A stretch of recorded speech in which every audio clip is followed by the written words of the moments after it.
Sabe, a história de Caim e Abel é uma daquelas que todo mundo conhece, né? A primeira tragédia familiar da Bíblia. Mas e se ela for muito mais do que só um conflito entre irmãos? Na verdade, ela funciona quase como um espelho, refletindo verdades bem profundas sobre como a gente se aproxima de Deus e o que Ele realmente valoriza.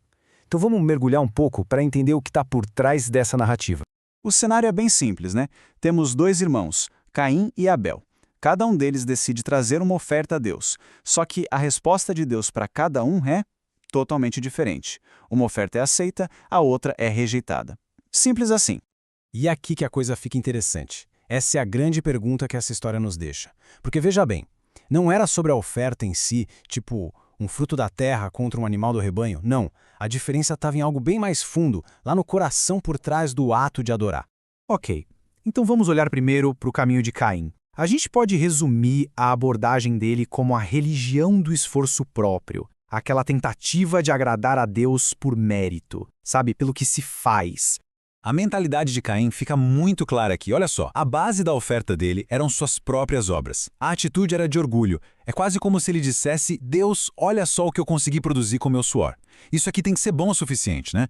O foco total era em merecer ser aceito. E o resultado? Rejeição. Teologicamente falando, é a ideia de que o nosso melhor esforço, por mais sincero que seja, simplesmente não consegue, por si só, atingir o padrão divino. Agora, do outro lado da moeda, num contraste total, a gente tem o caminho de Abel. A abordagem dele não era sobre o que ele podia fazer por Deus, era sobre confiar na maneira que o próprio Deus já tinha estabelecido. Era, em uma palavra, uma adoração pela fé.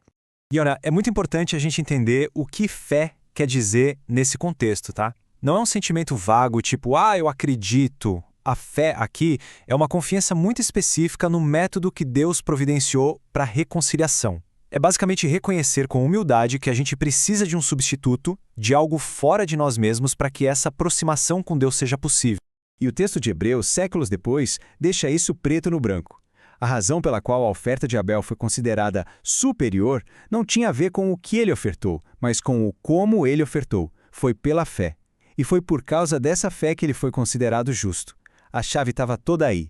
Então, quando a gente coloca os dois lado a lado, o contraste fica gritante. De um lado, Caim confiando nas suas obras com uma atitude de orgulho e o resultado é rejeição. Do outro, Abel confiando na graça de Deus com uma atitude de fé e o resultado é a aceitação.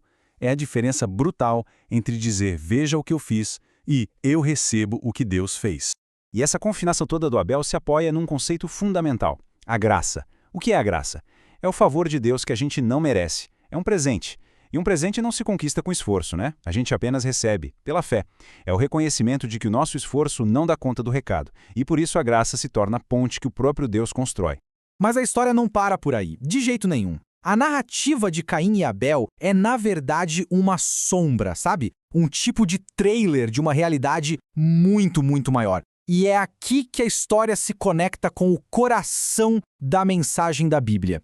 Depois que Abel morre, a Bíblia usa uma imagem muito forte. Diz que o sangue dele derramado na terra clamava a Deus. E o que esse sangue pedia? Justiça, vingança pela injustiça terrível que ele sofreu. Milhares de anos se passam e o livro de Hebreus faz uma conexão simplesmente impressionante. Ele diz que o sangue de Jesus também fala, só que ele fala algo superior ao que o sangue de Abel falava. Uma mensagem completamente diferente. E a diferença fundamental está aqui, bem visual. O sangue de Abel clama por justiça, por aquilo que é devido, a punição correta. Já o sangue de Jesus, por outro lado, clama por misericórdia, por aquilo que não é merecido, o perdão. É a resposta definitiva para a nossa falha. Então a gente pode pensar assim: Abel e seu sacrifício foram uma sombra, apontaram para a necessidade de um substituto inocente. Mas Jesus é a realidade. Ele é o Cordeiro de Deus definitivo. E aqui está a diferença mais importante de todas. Abel, o justo, morreu. E fim. Jesus, o perfeitamente justo, morreu para dar vida e salvação a muitos. E tudo isso nos traz de volta ao ponto de partida, a questão central. O que essa história tão antiga, afinal, nos ensina sobre a verdadeira adoração hoje, na nossa vida? No fim das contas, a história apresenta duas posturas fundamentais diante de Deus. Caim representa a religião, todo aquele esforço humano para tentar alcançar a Deus, para tentar ser bom o suficiente.